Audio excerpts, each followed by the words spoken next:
তা মিলাদের বিষয়ে আমরা যে বিষয় আলোচনা করছিলাম যে মিলাদের বিষয়ে কোরআনের মধ্যে আল্লাহ পাক উল্লেখ করছেন কেন নবীজির জন্ম ইতিহাস পুরা কোরআনই নবীজির জন্ম ইতিহাস, মানে নবীজি পৃথিবীতে কি জন্য আসছেন, কি কারণে নবীজিকে আমি পাঠাইছি, নবীজি কি কারণে দুনিয়াতে তার আগমন ঘটেছে, এই সব কিছু উল্লেখ করে আল্লাহ পাক কোরআন নাজিল করছেন। কোরআনের শুরু থেকে শেষ পর্যন্ত আমার নবীজির জীবন ইতিহাস, নবীজির কর্ম, নবীজির ধ্যান ধারণা, নবীজির সিরাত সব কিছুই এই কোরআনের মধ্যে বর্ণনা করা হয়েছে। তারপরে নবীজির ইজ্জত সম্মানের কথা আল্লাহ পাক তুলে ধরছেন যে এই নবীজিকে যদি না মানো, নবীজির প্রতি যদি ইজ্জত না করো, তাহলে তোমাদের ইমানই থাকবে না।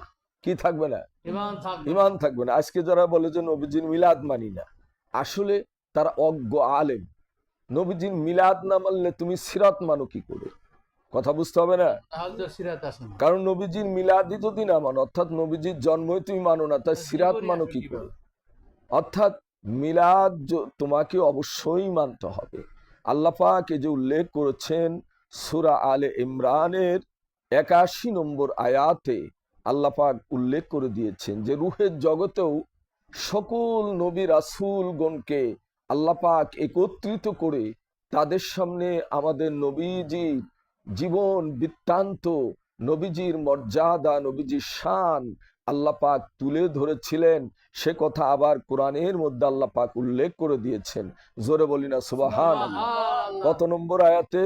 সূরা আলে ইমরানের ৮১ নম্বর আয়াতে আল্লাহ পাক বলতেছেন, স্মরণ করায় দিচ্ছেন, ওয়াইদ আখাযাল্লাহু মিসাকান নাবিয়িনা, সকল নবীদেরকে আল্লাহ পাক স্মরণ করায় দিয়েছেন যে স্মরণ করো সেই দিনের কথা যেদিন সকল নবীদেরকে নাবিয়িনা লামা আতাইতুকুম মিন কিতাবি ওয়া হিকমাতিন, আমি তোমাদেরকে যে হিকমত দিয়েছি, জ্ঞান দিয়েছি, কিতাব দিয়েছি, তোমাদেরকে যে ইলম কালাম দিয়েছি, তোমরা স্মরণ করো সেই দিনের কথা যেদিন রুহের জগতে আমি আল্লাহ পাক তোমাদেরকে ডেকেছিলাম, তোমাদের নিয়ে সম্মিলন করেছিলাম। জোরে বলি না সুবহানাল্লাহ। তারপর আল্লাহ পাক বলতেছেন কি, সুম্মা জাআকুম রাসূলুম মুসাদ্দিকুল লিমা মাআকুম, অতঃপর তোমাদের কাছে একজন রসুল যাবে, আমার পক্ষ থেকে একজন রসুল যাবে আগমন করবে, মুসাদ্দিকুল লিমা মাআকুম, এবং তিনি তোমাদের সব কিছু সত্যায়ন করবে। তোমরা যে নবী, পৃথিবীতে তোমরা যে নবী, এইটাও সত্যায়ন করে দেবে আমার সেই নবী, আখেরি নবী মুহাম্মদ রাসূলুল্লাহ সাল্লাল্লাহু আলাইহি সাল্লাম। তিনি যদি সত্যায়ন না করেন তাহলে তোমরা নবী হিসাবেও দুনিয়াতে তোমরা পরিচিতি লাভ করবে না। কারণ আমার নবী কুল কায়নাতে রহমতের নবী, আল্লাহ নবীজি দুনিয়াতে আগমন করে তিনি বললেন যে মুসা আলাইহিস সালাম একজন নবী, তোমরা মুসা আমার ভাই, তোমরা মুসা আলাইহিস সালামকে মহব্বত করো। তাই আমরা মুসা আলাইহিস সালামকে মহব্বত করি। জোরে বলি না সুবহানাল্লাহ। হযরত ঈসা আলাইহিস সালামের কথা আমার নবীজি বলে দিলেন যে ঈসা আলাইহিস সালাম তিনিও নবী ছিলেন, তিনি আমার ভাই, তিনাকে মহব্বত করবা। তোমরা আমার উম্মত, তোমরা আমার উম্মত, কিন্তু উম্মত হলেও তারা আমার ভাই, তোমরা তাকেও মহব্বত করবা। ঈসা, মুসা, দাউদ নবী, যত নবী রাসূলগণ আসছেন, আল্লাহ নবীজি বললেন তাদের উপর তোমরা ঈমান রাখবা, মহব্বত করবা, ভালোবাসবা। আল্লাহ নবীজি সত্যায়ন করেছেন, তাই আমরা তাদেরকে মহব্বত করি, ভালোবাসি। জোরে বলি না সুবহানাল্লাহ। তাহলে ওই যে আল্লাহ পাক বলছেন মুসাদ্দিকুল লিমা মাআকুম, সেই নবী এমন নবী সকল নবীদেরকে কর্মকাণ্ড, তাদের উপর যে কিতাব নাজিল করছি, হিকমত দিছি, তাদের যা কিছু দিছি সবকিছু তিনি সত্যায়ন করে দেবেন। যেমন তুমি সার্টিফিকেট, যে মৌলানা সাহেব আছেন না, আপনার সার্টিফিকেট একজন গেজেটেড অফিসার দ্বারা সত্যায়িত না করলে অন্য কোনো অফিসে দিলে সেটা গ্রহণযোগ্য হয় না, সেটা দ্বারা তুমি চাকরি করতে পারবা না, তোমরা চাকরি করতে পারবা না। এই যে এখান থেকে যদি তোমরা সার্টিফিকেট যেটা দেওয়া হবে হেফজ, এটা কোনো জায়গায় অ্যাপ্লাই করতে হলে কোনো গেজেটেড অফিসার দ্বারা এটা সত্যায়িত করে নেওয়া লাগে। তার নবী করিম, নবী করিম সাল্লাল্লাহু আলাইহি ওয়াসাল্লাম, আমাদের প্রিয় নবী সাল্লাল্লাহু আলাইহি সাল্লাম সকল নবীদেরকে তিনি সত্যায়ন করে দিয়েছেন। জোরে বলি না সুবহানাল্লাহ। তারপরে আল্লাহ কি বললেন, ক্বালু আকরারনা। হ্যাঁ, আল্লাহ পাক বলতেছেন, হ্যাঁ, আল্লাহ পাক সকল নবীদের কাছে সবকিছু বর্ণনা করার পর আল্লাহ পাক বললেন, ক্বালা আকরারতুম ওয়া আখাযতুম আলা যালিকুম ইসরি। তোমাদের মাঝে আমি যা বর্ণনা করলাম, আমি যত কথা বললাম সেই নবী সম্পর্কে, আখিরি নবী, আমার শেষ নবী, নবী মোহাম্মদ রাসূলুল্লাহ সাল্লাল্লাহু আলাইহি সাল্লাম সম্পর্কে আমি যা বললাম, তোমরা কি এটা গ্রহণ করলে? আমার কথা কি তোমরা শ্রবণ করলে, গ্রহণ করলে, মেনে নিলে? ক্বালা আকরারতুম ওয়া আখাযতুম, আমি যা বললাম এটা কি তোমরা গ্রহণ করলে, মেনে নিলে?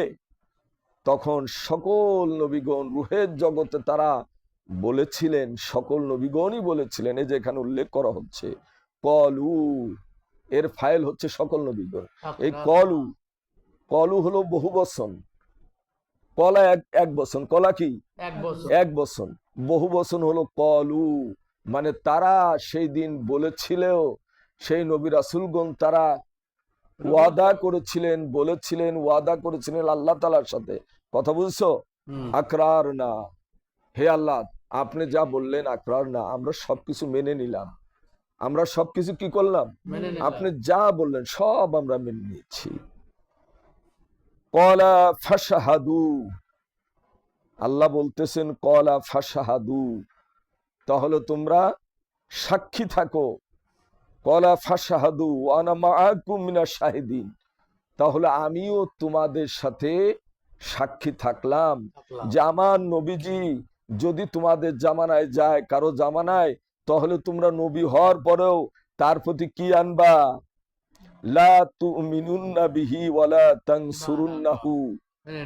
আল্লাহ পাক আয়াতের মধ্যে বলতেছেন যে তার প্রতি তোমরা ঈমান আনবা, তার প্রতি কি আনবা, ঈমান। তুমি নবী ঠিক আছে, কিন্তু আমার নবী আখিরি নবী, কুল কায়নাতের রহমত, আমার নবীজি যদি তোমাদের জামানায় চলে যায়, এই জন্য আল্লাহ নবীজি বলছেন যে মুসা আলাইহিস সালামের জামানায় যদি আমি নবীজি দুনিয়াতে আসতাম, তাহলে মুসা আলাইহিস সালামও তিনি নবী হওয়ার পরেও আমার কাছে আবার বায়াত হয়ে আমার উম্মতের দলভুক্ত হয়ে যাইতো। জোরে বলি না সুবহানাল্লাহ।